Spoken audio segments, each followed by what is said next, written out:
I couldn't agree more with that. They're on a very similar trajectory to where we are, and our stories kind of in journeys. That's what we talk a lot about here is like a lot of people want to know how to provide value and how they can get deals. I was a project engineer, so I didn't really do anything manually. I was more so on the computer or overseeing like the controls engineers or the software engineers, and we were integrating theirs. You play here, you got to pay for this and this, and it's like an 8-month contract, and we'll give you like $7,000. Because I know people that played in Mexico and overseas. I coach high school basketball, so it's funny that you have that connection there. I started a house hack, which is, in my opinion, one of the best decisions I made financially, to be truthful with you. And then he's flipping in wholesale. I go to him. Eric is the guest speaker on the meetup. It's the biggest meetup we have in Detroit, where like the most people come out with me and Eric together. It's incredible, like humble beginnings, right? No one really knows what they're doing when you first get into real estate. And I think that's the most important thing to talk about. Where do we get a list from? What day are we going to call? What's our criteria? Because you understand Detroit is still scary in a lot of investors' minds, which they have some reasons to have that, right? I can stand a fear in investing in multifamily Detroit. We already own something near them, so they know we like not just these random guys. The T12 is a trailing 12. It pretty much just shows everything over a 12-month period, income and expenses. It is unbelievably paid for itself over. Oh my God, yeah. Which is awesome. And it's just funny that, this world is small, this real estate world. So mine real quick is just underestimating or not being aware of who I'm dealing with in terms of business. I think that has been a big mistake for me. Welcome back to the Weekly Juice. As always, it's your boys, Ryan and Corey, here with another episode for you. Today we had on special guests, Eric and Jamiel. They are known as the Monopoly Bros. They're two real estate investors in the Detroit area, and they have built a portfolio of over 50 units. Some of that is in large multifamily. They've done some fix and flips. They've also done some wholesaling, and they've also held some long-term properties. So these guys are young cats, if I'll say this. Yeah. 130, 129. They're hustlers, man. They're hustlers. They're getting after it. And one of the cool things about this episode is that these guys are partnering on deals of people that we've interviewed on past shows, right? So we brought up David Tupin, who these guys know very well, Ashley Hamilton, who is in the Detroit area, some other previous episodes. So the networks kind of coincide. Also, the amount of deals that they have done also coincide with us in terms of raising some money. And these guys just are two dudes that are talking about uplifting their community, which I think is a really, really powerful message. And I just felt like there was a lot of synergy in this episode. I couldn't agree more with that. They're on a very similar trajectory to where we are, and our stories kind of in journeys like basically parallel each other at the time. And it almost feels like we're looking in the mirror. It's really funny because each step that they've gone through, it's like we've either done or thought about doing that step, and then you jump into you all of a sudden are scaled up to the large multifamily space and in the large syndication space. You're like, holy crap. And you do it through building your network and providing value. That's what we talk a lot about here is like a lot of people want to know how to provide value and how they can get deals. We both talked about how we got into deals for $0. And that's through showing our strong suits and putting those forth into the deals. Some people are going to have hustles. Some people are going to be great at underwriting deals, and other people are going to be great salespeople, right? And there's a lot of different buckets that people can wear, but like look in the mirror and try to figure out, hey, what can I provide someone? And who knows, you might find yourself in a $5.6 million deal with no money down. Exactly. Which these guys did. They did. And it was a masterclass in how to buy a 56 unit complex, 52 or 50 unit complex for $5.6 million. They literally walked us through. They told us how they did it and how the previous deals before that were nowhere near that size. So it's really inspirational. And I think we should jump into their story. Let's do it. Jamiel and Eric, officially welcome to the Weekly Juice podcast. Corey and I are so excited to have you guys on the show. We've been following your journey for a while here now, but wanted to get it out to the masses, and we're happy to sit down with you guys. So thanks for coming on the show. Oh, thank you guys for having us. Yeah, cool. Well, we're excited to have you guys. So if you could, one of you guys, whoever wants to go first, but just kind of walk us through the inception of how you got into real estate investing, and then maybe what you did before and how like the light bulb switched and jumped on for you guys. You're like, wow, this is something we want to do for the future. So I got started in 2014. I was working as an engineer for Chrysler, and I don't know what area you guys are at, but obviously we're in Detroit, so Motor City, right? So I was working for Chrysler. I was traveling to Indiana, though, Indianapolis area, every Monday, and then I was traveling back home on Friday or Thursday, depending on the day. And it was a good paying job. It was very low maintenance. Like I was a project engineer, so I didn't really do anything manually. I was more so on the computer or overseeing like the controls engineers or the software engineers, and we were integrating the software to pretty much be able to diagnose the plants, conveyor belts, the robots, all that stuff. And so their IT would know what's going on the floor. So it wasn't really much on me other than the travel. And with family at the time, I felt like it was affecting my son directly. And I felt like me not being in the house as often as or could have been had I had a job back at home, I felt like it was affecting his behavior. So that was kind of like the spark that made me want to, or made me not want to work in that field for 40 years, how majority of the people do when you're an engineer. Like I say, good money, but it's just something that I just didn't want to do long term. And then I'm just not a sit still person.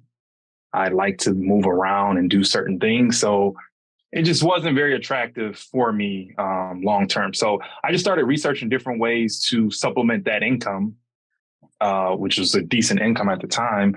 And I was an avid YouTube watcher because I would be like in between talking to software engineers or, being out on the floor. I would be in the office on my computer. And a lot of times I would be on YouTube. I stumbled upon some videos and there was a guy, he was just talking about real estate, but then he was specifically talking about wholesaling. And the way he talked about wholesaling and how he described it, it was very relatable. Not only that, the barrier of entry for that, it seemed very easy to get into. But he also talked about like, hey, you do wholesaling so that you can buy and flip, and then you buy and flip so that you can have the capital to buy and hold. Once you buy and hold some single families, go out and get 1 to 4 unit. And then from there, you go out and get commercial multifamily or 5+ units. So when he was describing, I was like, well, that's what I'm going to do. And so that was like my entryway. I just started learning and then I eventually started doing it. I guess I'll let Jamiel tell his story, but that was kind of how I got into wanting to learn and then how I started kind of. Very cool. Yeah. Jamiel, go ahead. Yeah, mine is a little different. I played college basketball. And we were absolutely terrible, but I was pretty good. So where'd you play? I played at University of Michigan Dearborn. It's actually a Division II school. Cool. Very cool. So I was a point guard. I was like top 10 in this is my senior year. I broke out the record, and we actually did a little bit better my senior year. Actually, pretty good. We did okay, and I got an offer to play for a country I'd never heard of. It was like, I can't even pronounce it. If I did it, Kazakhstan or something crazy. It was just like, if I said it'd be disrespectful. I'm gonna butcher your name. They like, yeah, it's like, contract. I'm like, all right, sick. I don't know where it's at, but it's professional, right? I feel like I'm going to live a good life, right? Here we go. And the contract was something ridiculous. It was something along the lines of like, all right, well, we won't pay you till you get here. You play here. You got to pay for this and this. And it's like an 8-month contract, and we'll give you like $7,000.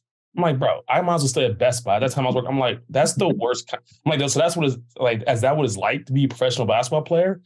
And you realize that if you're not playing in China or Europe, like where Luka, like you don't play in these top leagues in overseas, everything else kind of doesn't matter. The pay is just, it's a huge discrepancy in pay, right? It's funny that you say that, just because I know people that played in Mexico and overseas. I coach high school basketball, so it's funny that you have that connection there. And I know guys who's like their owners just left the team in the middle of the season, and like there's so many leagues, and it's like, and like you can be professional and play and be really good. Like if you're a Division II player, you're a really good basketball player. Do not get it twisted. But there's so many different variations of leagues all over the place. It's like, like you just said, if you're not in the Euro League or if you're not in China, it's just funny, man. Because I know some horror stories about people just like their owners leaving, coaches leaving, nobody getting paid. So yeah. Oh man, it's people getting stuck there for certain things, and don't get in trouble over there. Don't do if you don't act perfect over it. It's a lot to it, right? So I'm living this life, and long story short, I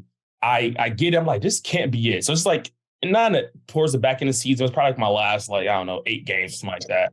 And so I'm like, I'm going to school for economics and business, right? I'm going to have my bachelor's degree. It's going to have University of Michigan on there. So I'm like, well, that's going to be pretty cool.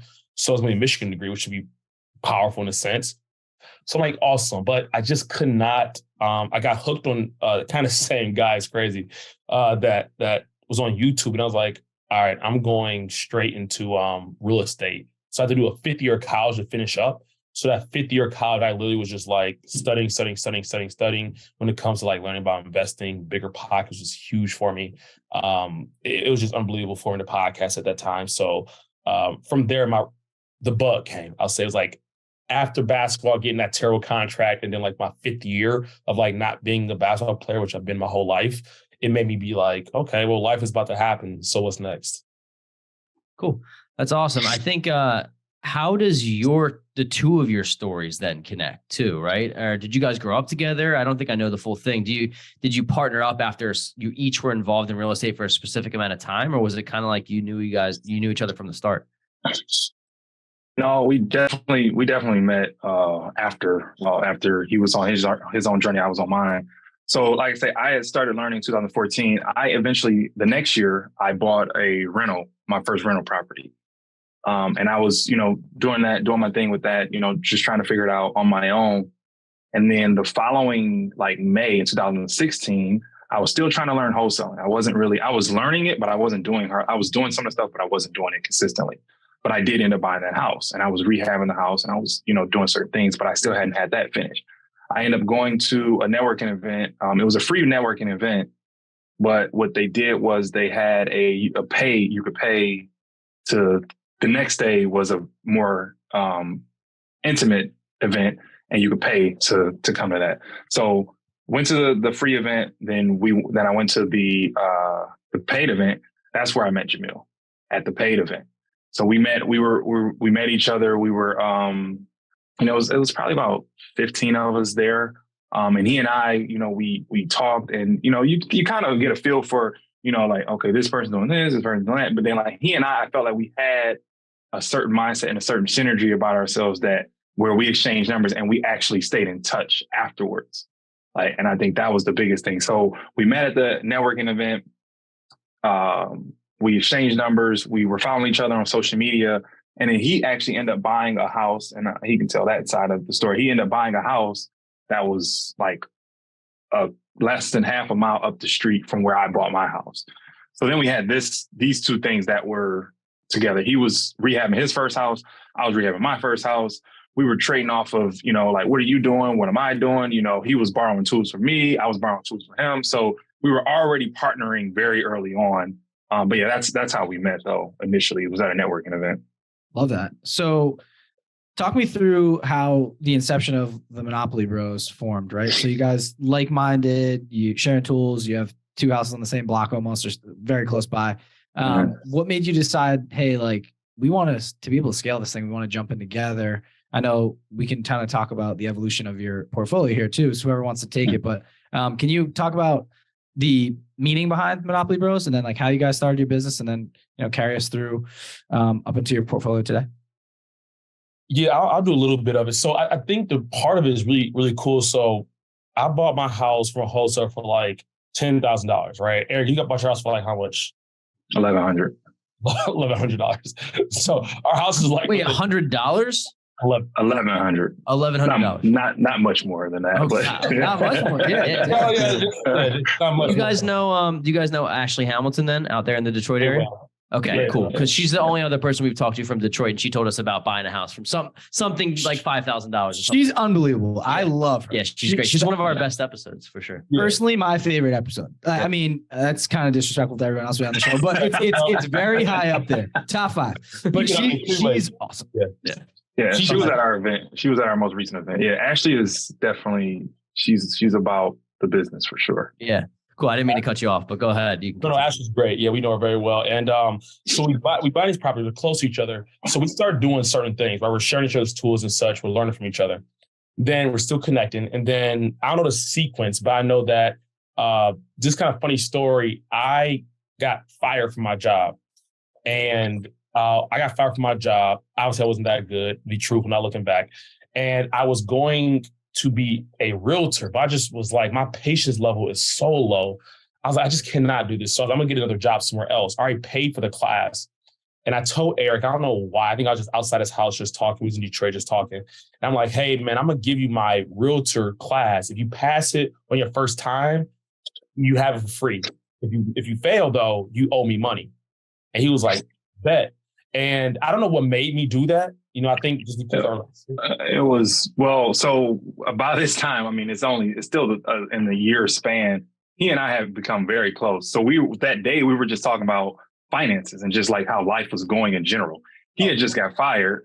I had this job, but I felt like I needed to go out and get a second job because of just where I felt I was financially. And then that's when he suggested that, you know, why not just become a realtor? I was like, oh yeah, I guess I could do that. So that's how I did.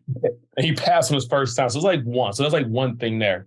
And then next thing you know, he's like, he becomes a realtor. I don't know sequence. Then like you're doing a flip, I believe. And he's doing a flip. And I let him use my pickup truck to go to Lowe's or whatever. We're like, I'm helping out with his flip or whatever. And I'm like, he's already wholesaling too by this point. Because I house hack, which we'll probably jump into a moment. I start to house hack, which is, in my opinion, one of the best decisions I made financially, to be truthful with you. And then he's flipping and wholesaling. I go to him, he's flipping like, hey man, like, should I get into wholesaling? He's like, yeah, bro, you should wholesale. Literally like the next day I start cold calling. And then we do a deal like 3 months later where I bring the buyer, he has a seller. And Eric writes me a check in Home Depot. Like we shook hands, no contract, like just because our trust and respect. He's like, here you go, here's the money that I owe you. Boom. The next thing, the reason I bring this up is because it's going to make sense, because if people hear that we're talk about apartments together, you don't have to know that it wasn't just a willy-nilly thing. Last but not least, my flip, I did a flip, and it wasn't supposed to be a flip. It was supposed to be a rental. I was going to burr out of it. And I was like, okay, this house worth like 50, 60,000. I bought it for $2,000. I put 25 into it. I'll take the money out, make $1,000 a month. I had the whole plan in my head. Eric's like, you know, down the street, somebody sold theirs for like 80,000. I'm like, what? I'm like, wait, 80 what? So I can turn 2,000 to 80? So Eric becomes my kind of consultant on the flip side and my realtor. We sell it for 95. I make the biggest check I've made on the flip because once again, I bought it for $2,000. And we sell for like 95. And I'm like, Eric, I love you, bro. And so now we go through all those different things. I host a meetup, like a meetup in Detroit. Eric is the guest speaker on the meetup. It's the biggest meetup we have in Detroit, where like the most people come out with me, Eric's together. And Eric's like, I kind of like this thing you're doing, man. So I said to say this and I'll cut it short, but all that stuff came together to now we're like, all right, man, like there's a lot of good things we're doing together. Let's go out here. Let's do something big. And that's when the multifamily kind of conversation starts. And when that starts to form into be by the multifamily, which I'll let kind of Eric go into that. Unless you guys have some in between before we get to that part. No, Eric can jump right into it. That's I will say it is cool to hear your story. I love the signing the check in Home Depot, and then just to see where you guys are at today. We'll eventually get there so everybody else can hear it. But it's incredible, like humble beginnings, right? No one really knows what they're doing when you first get into real estate, and I think that's the most important thing to talk about. It's like you're like, damn, might have to get a second job.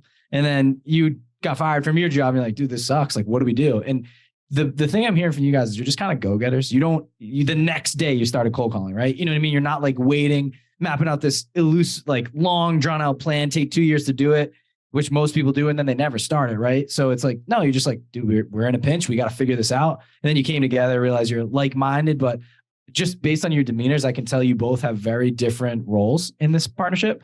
So we can get to that too. And I might be completely wrong, but maybe I'm just going off your personalities. But yeah, take us through how you guys from there ramped it up to get into multifamily. Yeah. And I think we can touch on that because, I mean, you're spot on. We are very alike, but we are very different. And I think that's makes the partnership what it is. And we are, in the likeness, we are very much go-getters and hustlers and just action takers. But so yeah, in terms of the Monopoly Bros and the partnership with the apartment stuff. So like I mentioned, my first entryway or thought process into real estate was wholesale, buy and flip, buying whole single families, buying whole 1 to 4 units, and then multifamily space. That was always my plan.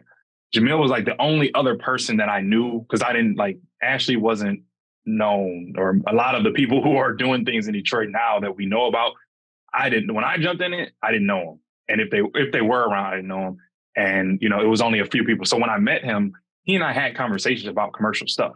He was in the midst of all the stuff that we were doing. I remember him telling me about working with our now partner, on the deal. He was working with him in the multifamily space. So he and I were like, he was like the only person I had conversation with regarding those type of deals. So in the middle of, I think, so this was probably a little bit after he brought me on as a guest. And then I then jumped on their team and started having these monthly meetups together. I joined a multifamily mastermind with our then partner as well. So Jamiel called me one day. I think he was just saying like he had like a line of credit or maybe some access to some money that coming up or something in terms of money. And he was just saying like, yo, if you come across anything, multifamily, let me know. I'm like, oh yeah, you would be one of the first people I call. You're like the only person that I know that's interested in that stuff. So yeah, no, I'll definitely, keep you in mind if I come across anything. And like I say, I'm in this mastermind. I'm paying $300 a month to be, it's a Discord, we get different calls, you get the resource, all that stuff.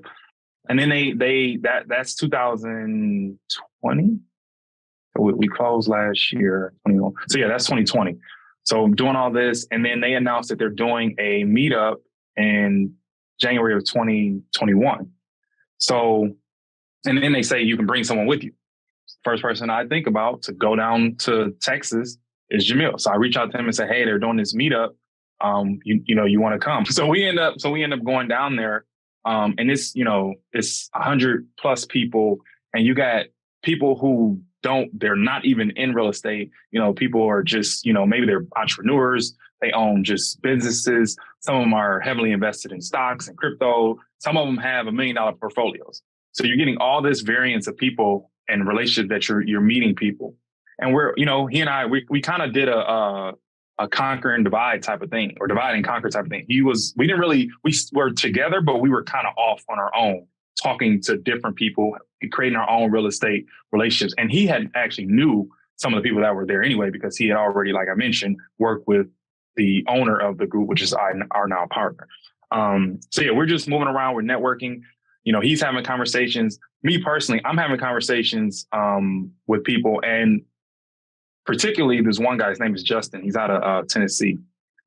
I love Justin. Like, he's a great guy, and the way he's describing how he's accumulated his units, like he has like a 20 unit and another deal and this deal, and it's just so relatable. Like he's like, I got 5 houses, and I got 5 or 10 houses. I talked to a lady. She wanted to do it, but she was open to seller financing. I didn't have the money. Shit, I went and got a loan. I got a blanket loan on my commercial property. All I had to bring was like $10,000 down, and I was able to get this 20 unit. So you just talk, like, I'm getting all these different stories that are really like, it's not like someone who's like, they had $2 million in the bank. It's like, no, you have properties. You could leverage that to get a loan. You could meet people and, get $10,000, $20,000 from them. So I'm like, I told Jamiel, like after the first day we networked, I was like, I'm ready to go back home. I was ready to start doing things that I was hearing other people doing. So we didn't leave, but we stayed. We ended the event. But when we came home on a Sunday. That Tuesday, Jamiel and I had a meeting. Where do we get a list from? What day are we gonna call? What's our criteria? So we have this meeting, and I'll let Jamiel kind of take over from there. But that is like the development of the multifamily space. Cool. Before Jamiel goes into it, so just to recap, people, you guys decided you got a ticket through the mastermind, right, to go down to this. I had to buy it, but yeah, I got the opportunity. Yep. You had the opportunity to go down to Texas. You ended up bringing Jamiel, and you guys split off, right? You just didn't buddy up the whole time. You go try to spiderweb the network, right? Meet more people. And then after the first day, you were ready to go home and take action, because that's just what you do. You're like, all right, cool. I got like 3 ideas, 3 plus, and I can implement 1. And then I'm sure Jamiel had the same thought, where like he gathered his thoughts, and then you guys had meeting of the minds on Tuesday.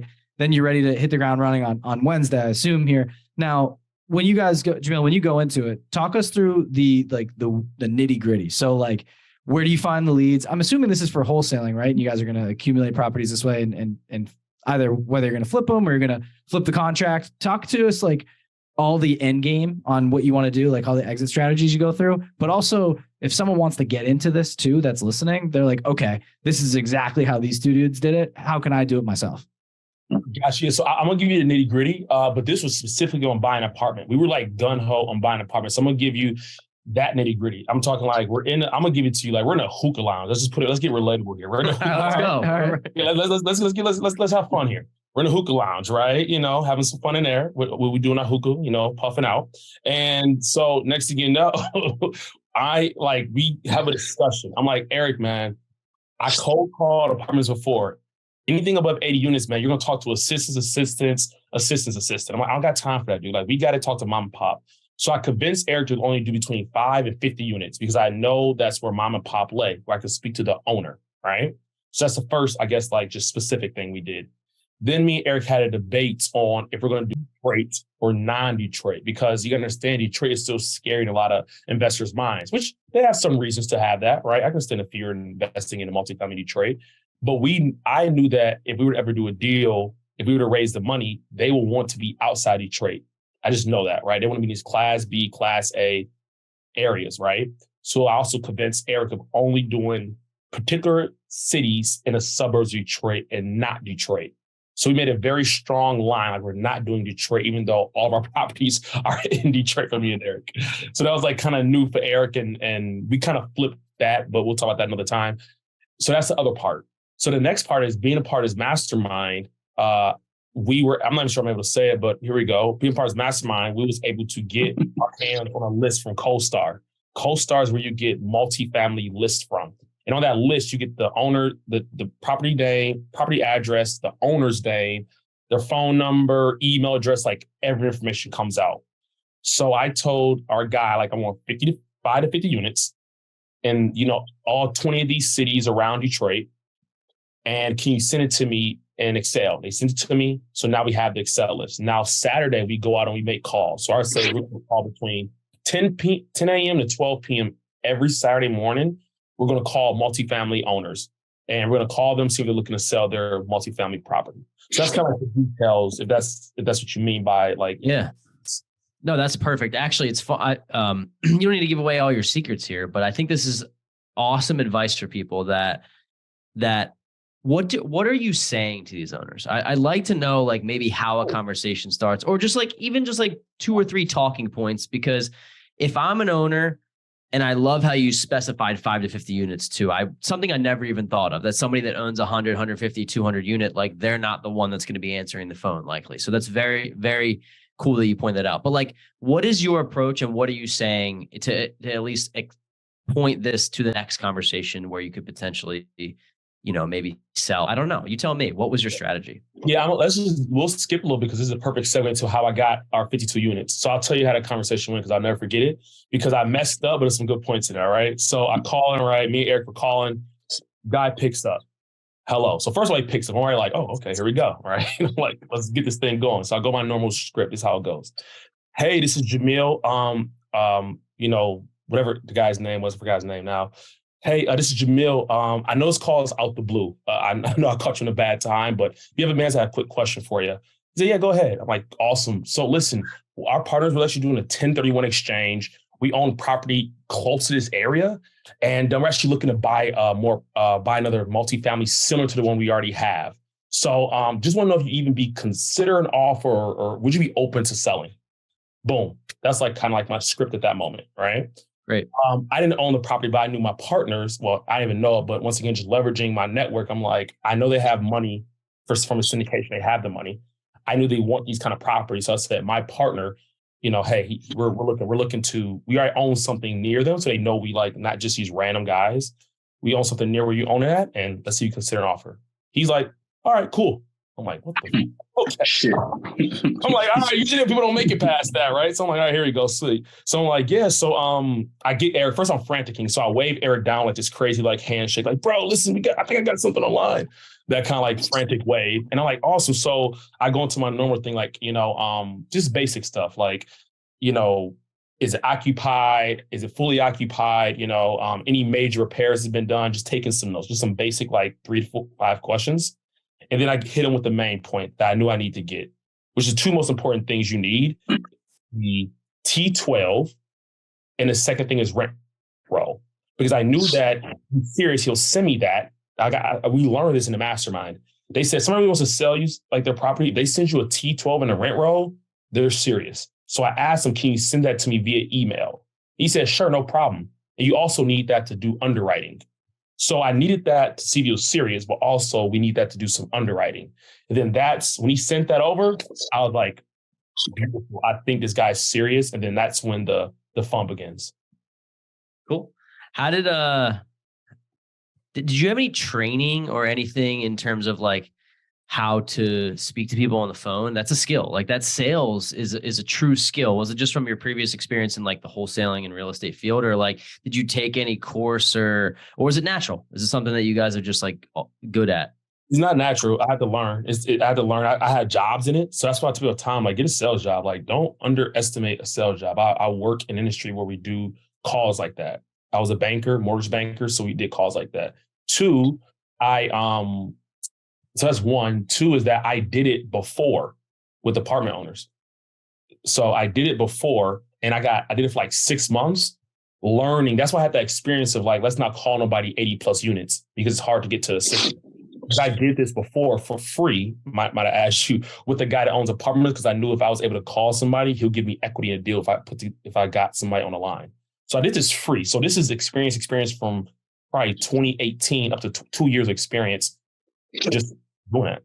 Yeah, you put the reps in. I work in sales too. Well, we both do. So we've done plenty of cold calling, man. And I think that it totally translates to anything you do. It's like literally the school of hard knocks. Like right out of college, that's your gig, and you're getting a ton of no's, forming some thick skin. And I recommend that for anybody. I mentioned this in a couple other episodes. Like if you're not sure what to do, just test yourself and throw yourself in a sales role, because who knows, if you get good at it, you can make a shitload of money. Truly. Like it's not like a salary is whether you're doing great, whether you're doing poorly that day, you're still getting paid the same amount. But if you are a hustler, like you guys are, we are, it's if you hustle and you kind of sharpen your skills, study, think outside the box, put in more hours, like you're going to see that come out in the long run and make more cash in your pocket. So I think that's kind of like how we're like, okay, we're excelling in sales. Let's do this for ourselves now. Like what's the biggest game makes 90% of millionaires, 80 maybe, I think it's 90. Yeah. It's real estate, right? And there's so many ways you can make money in real estate too. So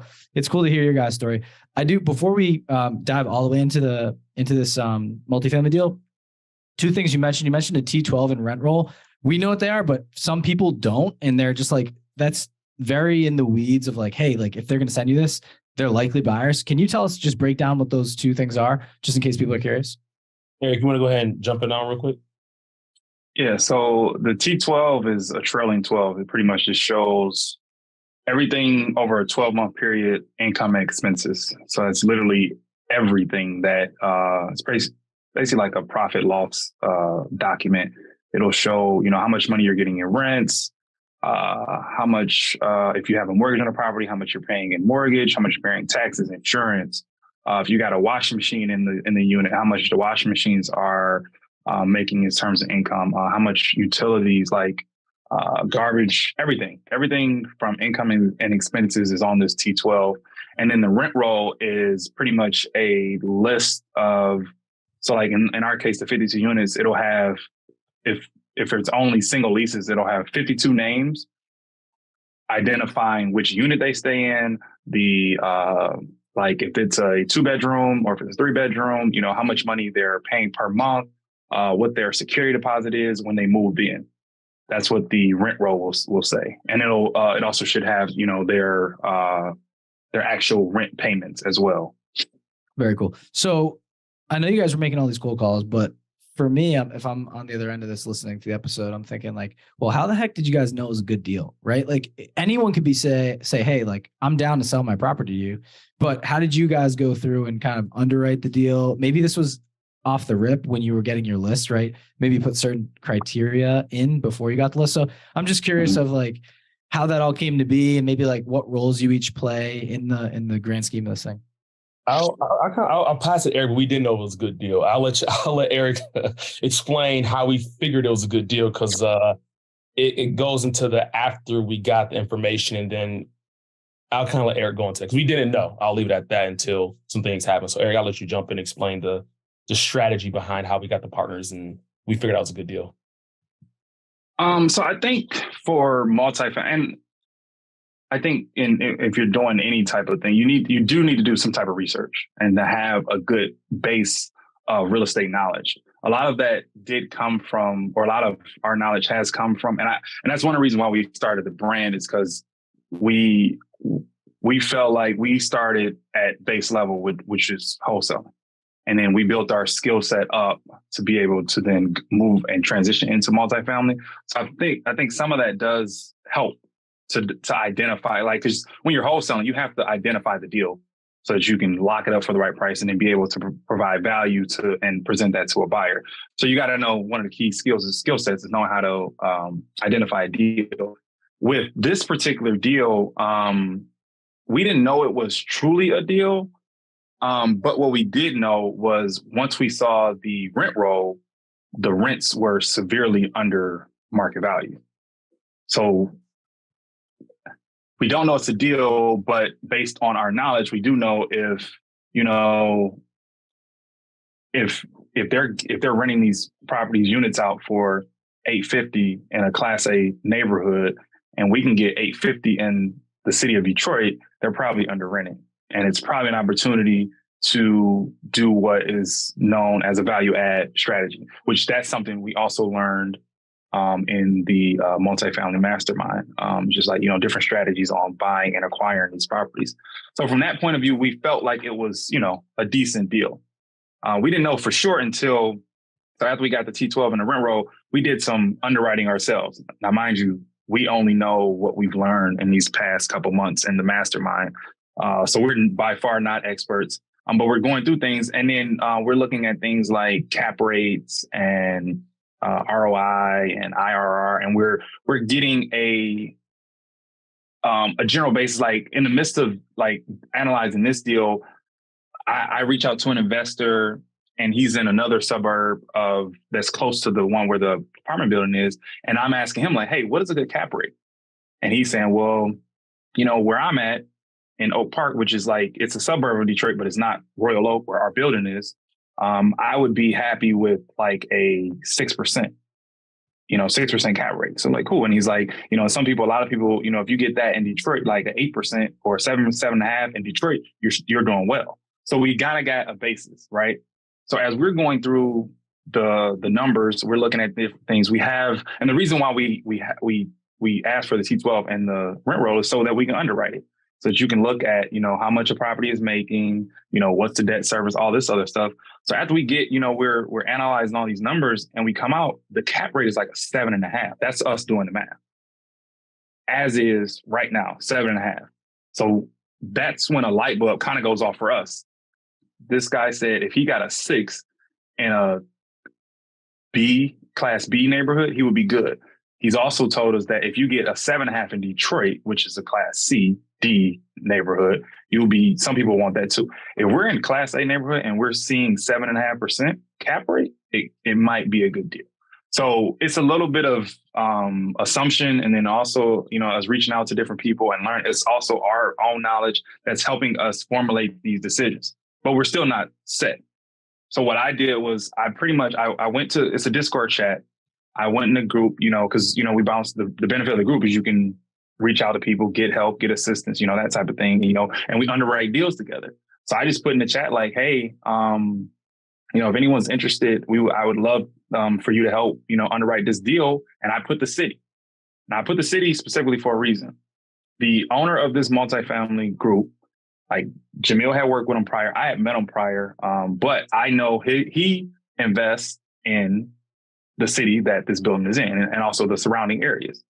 So I put that I put it in the chat. I specifically say the city. He messages me and says, "Hey, I'll help you guys underwrite it. I'd also be interested in partnering with you guys if it turns out to be a deal." So cool. We all set up a Zoom. We get on a call.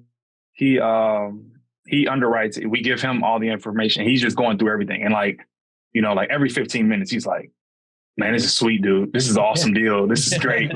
like every 15 minutes. And me and Jamiel and I, we're like, all right, cool. Like still, like we don't know. And like now we know, based on what we see with the property now, we know why he was saying what he was saying then. But at the time, we didn't really know as well. But it took for us to reach out. So we kind of had an idea. But then what we did was, and I think this is key, we then went out and got what we felt was the expert to confirm everything. David, our partner, he was the expert. He firmed up all the numbers. And then from there, we just, we took off and allowed him to kind of take over the transaction because he was the expert. He already had hundreds of units. He was the one that was actually selling a building that was looking to 1031 the funds over into a new acquisition. So I think that's the biggest key in this is that, we're not the experts, but we know the experts and we have relationships with the experts. I love that. And it's so funny because so many people talk about, the reason why the hustle plus the analysis plus the money, right? Like those are the three things: hustle, analysis, money. And the thing is people are always like, well, I can't find deals or I can't find money, but it's like, you didn't have all three of those, right? You had the hustle, right? So you were able to do the cold calling, do the selling, you identified what you thought was a good deal. And by doing that, that's why people in real estate say the money is the easiest part, because it really is. If you know enough people, you will find the money for a deal that is a good one. And you could say you got lucky. You probably did get a little bit lucky. That's a good thing, right? For sure, for sure. But the fact that you were able to identify what's good enough and get your network involved, I think that that's the name of the game right there. And that is what it's all about. And we're going through the process now where you guys talked about you're going to raise some money. So are we, where we have the network. We're not really the experts on the analysis. I can say that for sure. I know how to run deals. I know how to run numbers. We met with a good friend the other day and we were on the Zoom for an hour and this guy is going through every single detail. And I'm like, this is teaching me a ton, but we know people with money and we know people that know how to analyze. And we feel like we're really good people that are honest and people would want to work with us. So like, that's the whole thing there. I love the story. And that's right there, people, how you take down a 50 unit apartment. Like that's how you do it. Yeah. So you just leverage the skill sets that you are either working on yourself or lacking. I think that's like, you mentioned three different things, but what I want to talk about is there's always people want to know how they can get into deals or how they can get into real estate or how they partner up. It's providing value. Like you guys provided the hustle and you threw out the deal in the Discord and you're like, hey, listen, like this is what we have. This is what we're thinking. And then boom, the owner, the mastermind creator or founder, whatever it is, he's like, damn, this is like a diamond in the rough deal. Like, let me partner with these guys. And the coolest thing probably that you didn't even realize, like this dude has already seen so much success. He wants to bring other people up and teach what he's learned. Like it's probably so cool for him to bring you guys on board. Be like, this is the next wave. And then you guys are going to teach the next wave. And it comes full circle, right? I don't know how old this gentleman is, but age doesn't really matter. It's like how long you've been in the game kind of thing. It's like the OG teaching the young guys come up. So I love that. And our stories parallel a lot right now because we're in the money growing phase, right? We have the analyzers. And then we also have the people that acquire the deals and find them. So it's just like leveraging your skill set, providing the value. And then that's how you steamroll, right? And you start to scale. You guys were a couple of years ago, couple of units. Now you're 52 plus. I mean, that's one massive project, right? Plus you still have your small but mighty portfolio on the side. And that's kind of what we're doing too. It's really cool where you guys are at and how quickly you've kind of put this together. And I say quickly, it hasn't been quickly to you probably because it's every single day you're grinding out there and the hours you put in. Like, so I don't want to disrespect that, but I do want you guys to talk about just the power of this mastermind, because do you think you would be where you are now without the mastermind? And like, I guess give me the argument for people that say, hey, listen, I don't have the money or I don't want to spend the money to jump into an error. I don't want to pay for my friends. I'll jump into that one because, that was me for a very long time until, as I'm being very truthful. One, I'm naturally cheap. I'm the cheap. I'm glad he said it. I'm glad he said it. But listen, I'm cheap, but I'm an oxymoron human being. I realize that. Like I live on a very extreme side of both. So I'm very cheap, but I'm also very bougie. You have to know me to see. If you ever guys come to Detroit, we'll hang out. You'll see what's going on. And it's a crazy situation, but I'm also cheap. It doesn't make sense, but you'll see. Long story short is, I never want to pay for education because I feel like I just learn it myself through YouTube, through Google. And it's two things about that. One, I don't think people understand, you can't learn everything through Google. It sounds crazy, you really cannot. There's like, I ain't say there's secrets, but there's things you can't learn unless you're like in it. or you see it or your experience, right? And Google can't give you that, right? That's why they say you can read a book on push-ups, but it's not until you start doing them until you can really learn it, right? So the other part is paying for friends is like the most cheat code thing in life. I'm paying right now. Me and Eric I probably spent more money on people in the last year since Monopoly Bros came about than ever before, because what it does is it puts you in a room of people that are also paying what you're paying to get in there. So they all are very serious and intentional.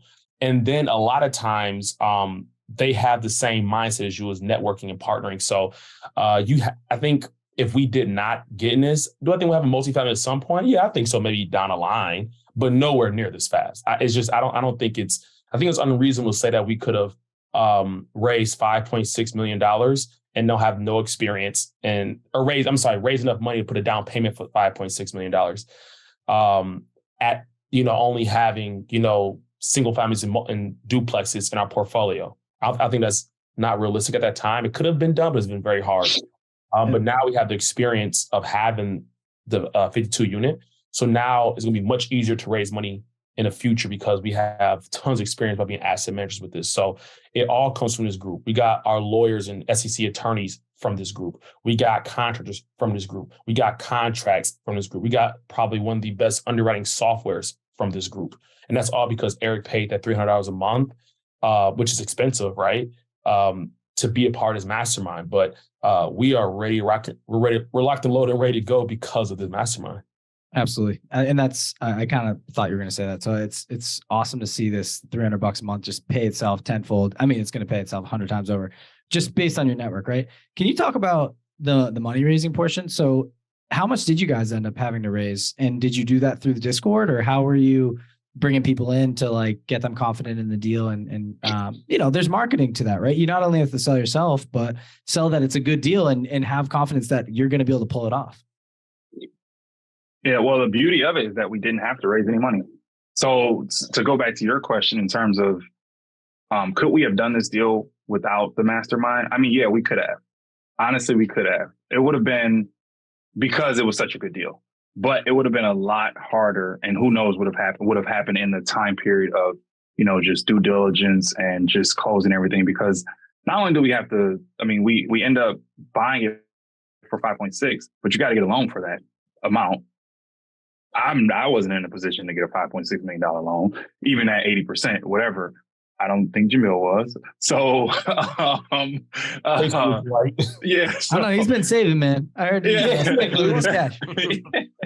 So it definitely, that helps. But the beauty in all of that was, like I had mentioned that before, is that they were selling a property prior, or they were in the middle of selling a property. So this is why when he was underwriting it, he kept saying like, no, this is a sweet deal. This is a nice deal, because it was like in his mind, if I can't necessarily speak for him, but just if I'm thinking I got this property that I'm going to sell, and I'm going to make about 1.4 million when I sell this property. I need to find somewhere to park this money because I don't want to get hit with these capital gain tax. So we needed 1.2 for the down payment for this building. So all they did was just roll that right over into it's the 1031. Sorry. Yep, it's the 1031. Yep. That's where it came into play. Wow. Yep. That's seriously a puzzle. And you guys just figured it out. That's an incredible story. So, and you mentioned the value. Our value is like a lot of people, and that's a lot of the reason why we want to tell these stories, because people are it's just very hard to grasp buying a $5.6 million building, or, a 52 unit building. But we didn't go out and we didn't have the money. The value that we had was, like you said, we brought the deal. We pretty much, it's like if you've been craving a steak for like the last 2 weeks, and then we come and just put this filet mignon on your plate or put it in front of you, that's like what the 52 unit deal was for those investors. Like we've been waiting, we've been craving this. So now we've brought an immense amount of value to this group of investors, to, our partners. That gets you in the game. And then not only that, like you alluded to, David is that we're going to meet him Thursday. We're going down to Texas just to meet up with him again, just to, network and, hike and do different things at his house. He is that I'm grabbing you up to help you because I know you're going to do the same. I want to do business with you because I know you're good people. I don't mind not sharing my story. So wait, time out, dude. I got to ask you, is it David Tupin? Yeah. Oh, yeah. Damn it. I knew it. That's unbelievable, dude. So this world is full circle. Yeah. And you know, David is 20, 30, 29, 30 or something like that. I don't even, maybe, dude. I don't think he's 30. That's unreal. We just put that together. Yeah. You said Texas, David. Yeah. The mastermind, dude, like his Adventure X or whatever. I forget. That dude is doing it, man. He's got his plane and shit. We had him on like a year ago on the show. Oh, really? Okay. Yeah. And you mentioned the software too. Sorry. I'm like, it's all coming up now. Like, damn. Yeah. So David is, I mean, he's, you know, and he's, you know, it's 5 of us equity wise into the deal, but like, we provided the value, and the value being the deal, but then also being able to, you know, hustle and do certain things. And then, like I say, be on the asset management side. And now what we get in return from that is we get a little bit more of it's a little bit easier to negotiate our stake or like what we want, because this is our deal. And then not only that, now we get to then see the process of, you know, how did you get the loan, or, you know, what does the due diligence period look like? What is the verbiage and how are you talking to people and doing things? So now we can go out and do exactly what he did. He started off with getting into, and some of our other partners, they did the same thing. They brought the deal, they learned, and then they go out and get another deal. And now they got more equity in that deal.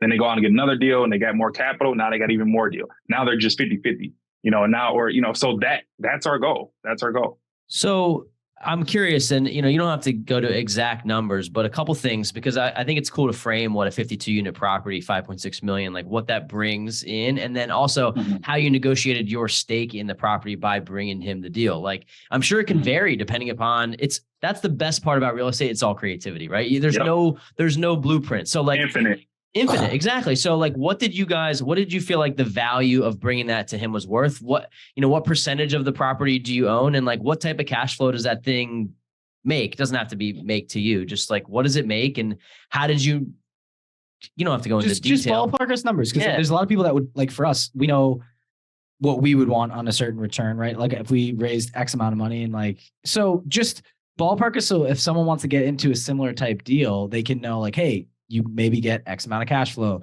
You might have 30, 50, whatever percentage equity stake, and like how that shakes out, because some of these deals also like they're contingent upon when they sell, right? Or if you guys refi. So just break that stuff down for us, and you could go ballpark numbers if you don't want to share exactly. Yeah, I'll do some kind of like roundabout. So I want to say this because really cool. So this is a number thing. So just to put in perspective how sweet this deal is, you guys, just so you know, I tell this part because it can't be left out.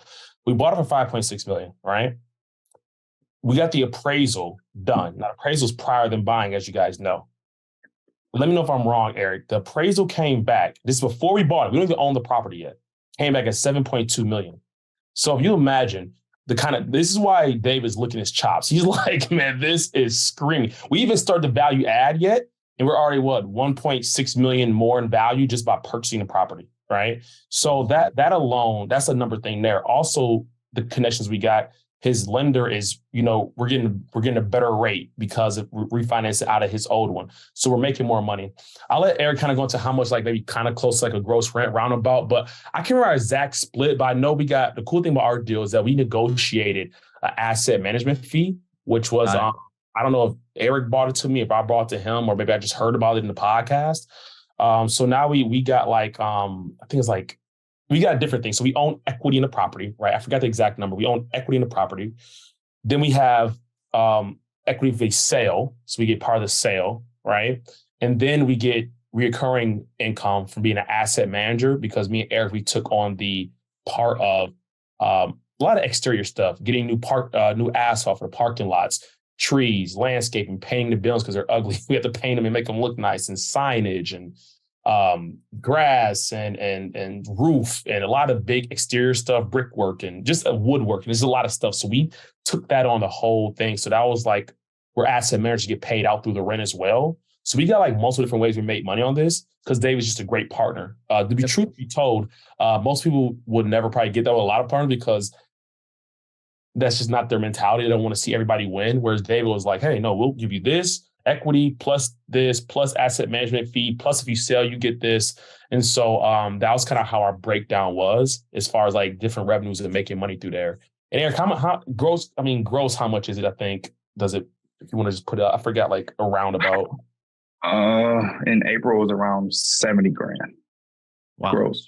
70 grand gross. Yeah. Awesome. That's awesome. Very cool. Wow, you guys are killing it. That's just you created wealth out of thin air. I mean, truly, that's the coolest thing. Like, really, I mean, I know there's a lot that goes behind the scenes, but if you think about it, to get in the deal with no dough, and you have like 4 different income streams coming off this property now, and you're getting to learn the game, that $300 a month, dude, it is unbelievably paid for itself over. Oh my God. Yeah. Which is awesome. And it's just funny that, this world is small, this real estate world. So, it's funny that we all know each other's kind of networks, which is great. So I'm glad you guys are with them, and I'm glad this incredible deal. So congratulations. It's amazing. Yeah.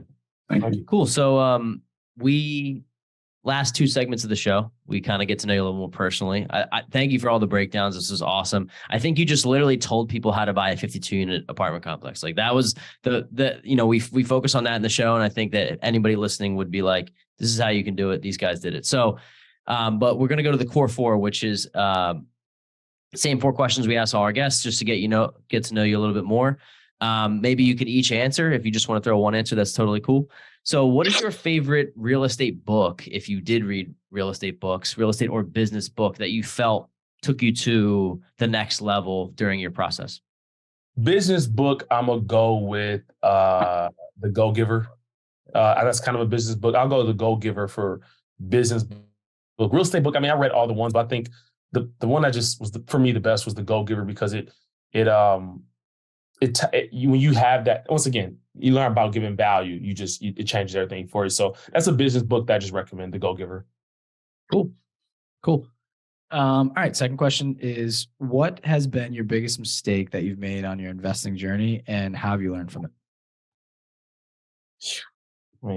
Was it supposed to be like a minute long? Because I got 100. Yeah, I know. That's what everyone says, how long you got, but whatever you got for us is cool. Whatever stands out. Mine, real quick, is just underestimating or not being aware of who I'm dealing with in terms of business. I think that has been a big mistake for me. It's been particularly in one instant, but just looking back on things, I think if you're aware of who you are and obviously who you're dealing with in business, that could either help or hurt you. Yeah, I think it's a good one. We talk a lot about this, and you got to date before you marry when it comes to your partnerships. Yep. And it's hard, man, because you'll get the shiny object syndrome, where you get very excited, a deal pops up and you're like, wow, I just want to get into this property, but who's actually running the show and running that deal? Do you want to be in with that person for the long haul? What's the benefit to you? What's your benefit to them? So do your due diligence. I think it's a great one, and be careful who, quote unquote, be careful who you get into bed with, because when you get into these deals, you're in for a long time. It's like a marriage. Yeah. Truly. Yeah. Cool. So question 3 is, let's just say Ryan and I gave you $50,000. You could be an answer for each of you, whatever. We gave you $50,000 tax-free today, knowing what you know now about the market, 2022 going into 2023. What would you do with $50,000 if, let's just say, it's really the question is for people that have $50,000 saved up? Like, what would you do with it? I don't know specifically, but I would create an influx of multifamily deals. So whether that's hiring a cold caller or getting in like a more exclusive mastermind type of feel, I would either invest it into that or, like, say, some type of marketing. Jamiel, same for you? Yeah, I think that me and Eric talk about this. We'll probably buy what's it called? The mailer thing, Eric, what's that called again? A printer. Not a printer, but a folder. Yeah, we'll probably buy like a folder, automatic folder, so we can get more mailers out. I'll probably bump up. We have 2 cold callers right now. I'll probably switch from I'll probably get some American cold callers for like some time, and just go crazy on a bunch of lists, multifamily and non-multifamily. It'll probably be like 90% marketing, then last 10% I'll probably do something like crazy with, So you guys looking to do it, and this is not the next question, I'm just curious, it's like a point B off this. It seems like you guys are looking for the next steps of your business is to continue this multifamily journey to get like if you get one big deal, you're set up for years, right? So rather than building small and like scaling up again, you're kind of already here. Is the plan here just like big chunks of multifamily deals like across the next X amount of years? So the goal is 1,000 doors, but the bigger the next goal, more so is just more ownership, just more ownership in the deal. So whether that's more equity, whether that's 100% of an 8 unit or 5% of a 20, it's just what we're just looking to constantly grow that portfolio to keep turning these deals. Great, love it. Okay, last question. The core four is, and you can both separately answer this because I'm sure they're different, but what do you want your legacy to be? So what gets you out of bed every morning to do what you do? And what's your like overwhelming, like overarching why? Yeah. For me, it's the family. I got sons that I want to leave a legacy for. And then just family. I want people, especially where I come from, I want people to know that it's possible. And I'm already kind of outside of that, where I saw myself, but just knowing that we can do great things and just being more so like just a beacon of like, oh no, this is what's possible outside of the norm. That's kind of like what keeps me going. Love that. Cliche. Hey, it's your story. It's true. I love it. I got a 11-month-old boy, and I think a lot of things Eric said is real. And I think to add to, I think I ain't gonna speak for Eric, I'll speak for me, but the Monopoly Bros brand is so powerful because it started off as a brand of just us, right? This is how we started. We started off single. If you look at every house on here, right? First house is like single family, like, buy up to get, and that's what we did. Like, it's crazy. Like when we think about it, that's why we came to the name. We were like, man, we got to come with a name, bro. We got to do deals together. We was like, we're going to come with all these names. And we was like, we were playing real life Monopoly. Like I started with a single family home, and then I got a duplex. And then Eric ended up getting another like 2 or 4 years, something like that. And then we traded all in to go apartment building. It was like, we're playing real life Monopoly. It was like unbelievable. We came with Monopoly Bros. We're in Atlanta at the time. Well, we got a name. We got this brand. We're going to go crazy, right? So that was the fun. And then me and Eric started doing these events. We kind of switched from like real estate events to a social mixer in Detroit. And I don't know, it's like lately I just been kind of thinking to myself, like, it's powerful what we're doing because through us, for whatever reason, people see that it can be done coming from where we come from.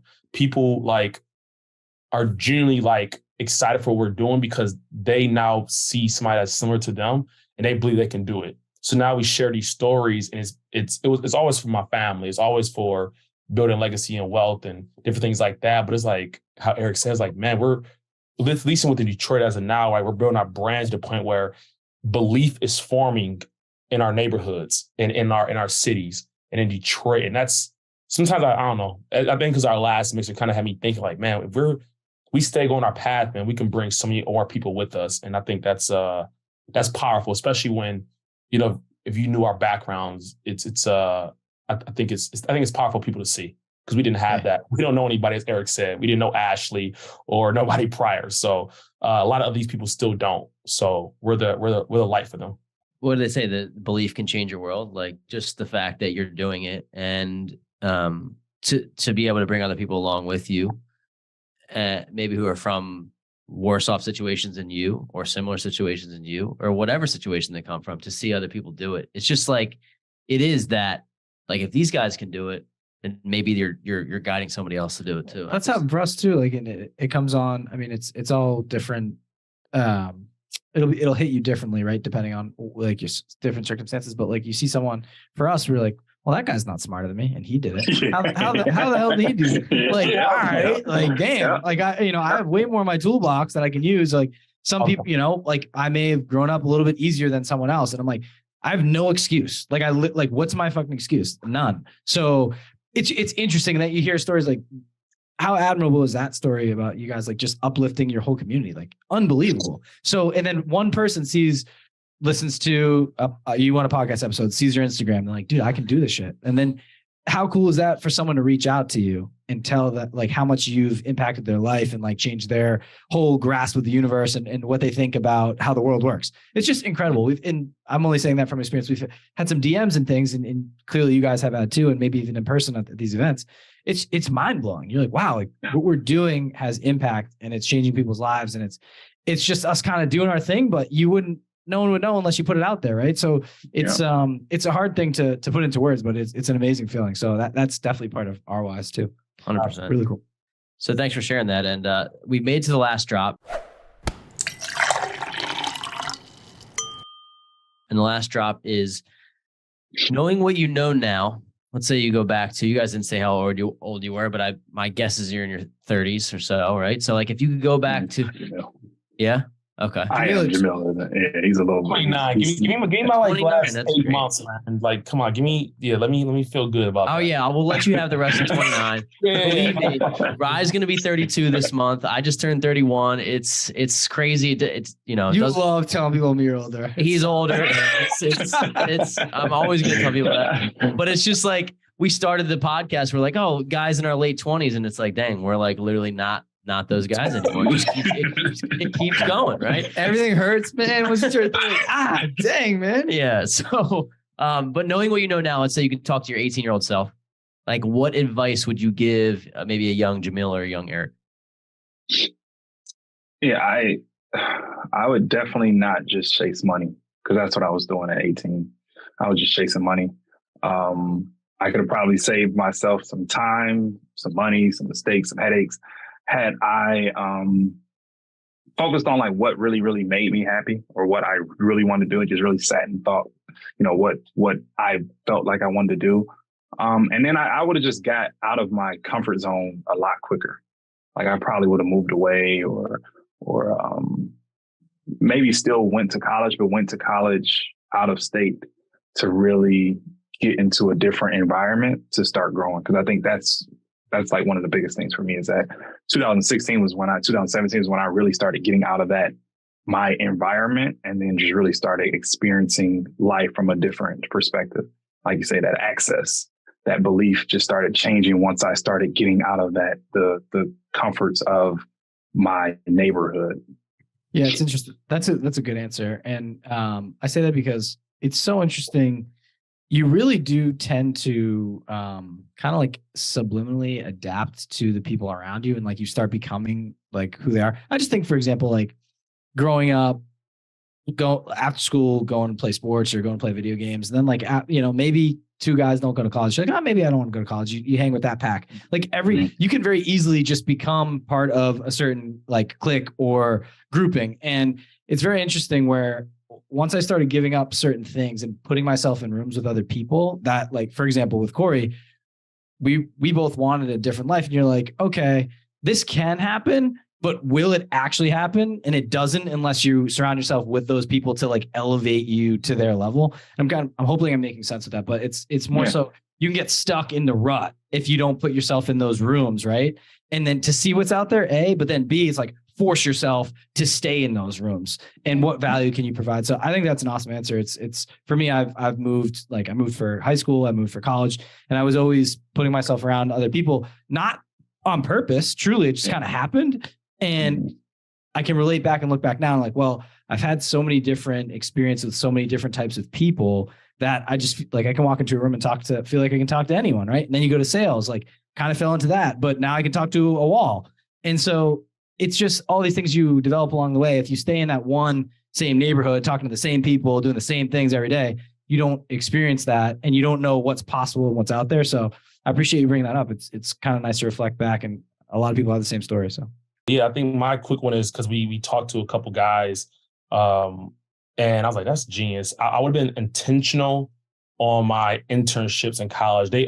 Two of these guys did internships with like hedge funds, or they did an internship with people that do money raising in college. So they learned, they literally was like, yeah, I'm going to do this. And they already had the forethought of, I'm going to take an internship at this, somebody that does syndication, somebody that does hedge fund, or these different things for multifamily, because they knew they wanted to do that in the future. So they left out with like a ton of knowledge, great investors to ask questions to. They like just soaked up all that information for that internship, got a job there, and just was able to kind of like, in a respectful way, like just take everything they'd given them and use it for their own journey. Where I was like at Best Buy and I was a server, I was just chasing money, just trying to get the next check, where I should have been more strategic and like, I know I want to be in real estate. So how can I surround myself in that arena at a super high level, which would have been some kind of hedge fund syndication type of private equity company. And I think I would have so much more knowledge and probably have way more connections and things like that early. And I probably would have got on some kind of brand or podcast or YouTube earlier too, man. Branding is essential. I probably would have like started that earlier too. Like Mr. Yes. I like that. I like that answer. It's hard, man. Like you always think back, you're like, what if? Like everybody's like, I would have started sooner. I would have done X, Y, and Z.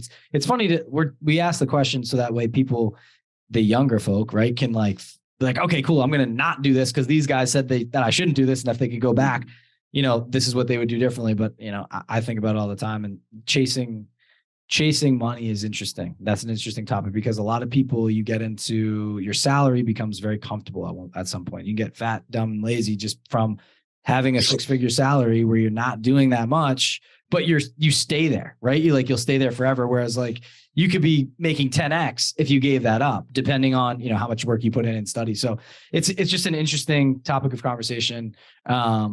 And I think people should be willing to take like a leap of faith earlier and like get out of that comfort, because once you hit a certain amount of time in that same gig, you're just like, there's a ceiling, right? But it's hard to recognize that ceiling. And I don't know, you don't want to wake up 10 years doing the same thing and like looking back and be like, damn, I could have changed my life way sooner. So appreciate you bringing it up. That's a fun topic to talk about. Yeah, man. So fellas, it's been a pleasure. Thank you so much for coming on. We learned a lot today, and we're in very similar circumstances. We didn't get into a lot of our portfolio, but the people that are listening that know us, we're about 8 units between us and partners in about 50 units. So it's really funny because we're in very similar spots, and I'm just glad we got to learn from you guys today. So thanks so much for coming on. If people want to learn more about you, maybe network with you, look into your courses, maybe partner in deals, what's the best way for people to get in touch with you?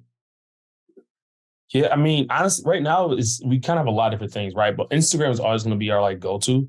So monopoly.bros, that kind of like the funnel for everything. So as you can shoot a DM.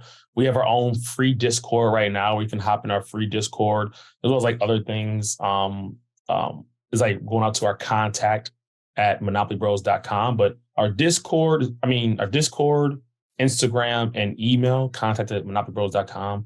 Those things are the best way to kind of get a hold of us. Probably Instagram though, because we just check it more and it's more accessible. Great. Yeah. Everybody go check them out on Instagram. Guys, this was an awesome show. So thanks so much for giving us a sneak peek on your journey and like a day in the life. It's awesome getting to know you guys. I'm glad you're doing amazing things for 29-year-old and 30 plus. I mean, you guys you're crushing it, and sky's the limit. So, okay. Thanks again. Sweet. Thank you guys. Thanks for tuning in this week to the Weekly Juice Podcast. If you liked what you heard, please leave us a 5-star review on Apple Podcasts, subscribe, and share with friends.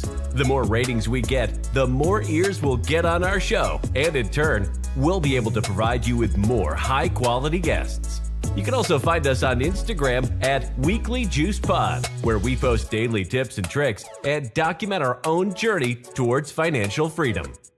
Make sure to tune in every Wednesday to get your weekly juice.